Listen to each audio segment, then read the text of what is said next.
So hello everyone, তোমরা কি এগুলো দেখে বুঝতে পারছো আজকে কী রান্না হতে চলেছে? কমেন্টে কিন্তু অবশ্যই জানিও। তো এদিকে গাজর, ক্যাপসিকাম, বিনস আমি এগুলো কেটে নিচ্ছিলাম এবং চালটা ভিজিয়ে দিয়েছিলাম। মাংসটা কাটা আমি দোকান থেকে কেটেই নিয়ে এসেছি রেডি করে। তো এদিকে চিলি সসটা বের করে নিয়েছিলাম।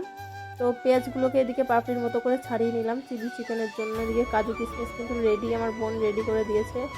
এদিকে মাংসটাকে মশলা, ডিম সব কিছুর সাথে একদম মাখিয়ে নিলাম, 20 মিনিট রেখে দিয়েছিলাম। তো এদিকে দেখো গাজর, বিনস, ক্যাপসিকাম ভাজা করছিলাম। এদিকে কাজুটাও একটু ভেজে নিলাম, দিয়ে এদিকে কিন্তু ফ্রাইড রাইসের উপর দিয়ে দিয়েছি রেডি করার জন্য। তো এটা আপাতত এরকম থাকে। এদিকে দেখো চিকেন ভাজা হচ্ছে চিলি চিকেনের জন্য। এদিকে ফ্রাইড রাইসটা আমি রেডি করে নিলাম। তো খাওয়ার আগে একটু গরম করে নেবো। তো এদিকে দেখো প্রায় অনেকগুলোই ভাজা হয়ে গেছে। আর এদিকে দিদি কিন্তু চিলি চিকেনটা পুরোপুরি রেডি চাপিয়ে দিয়েছিল। তো দেখো কেমন লাগছে দেখতে। আর এই দেখো ফাইনাল লুক, তারা।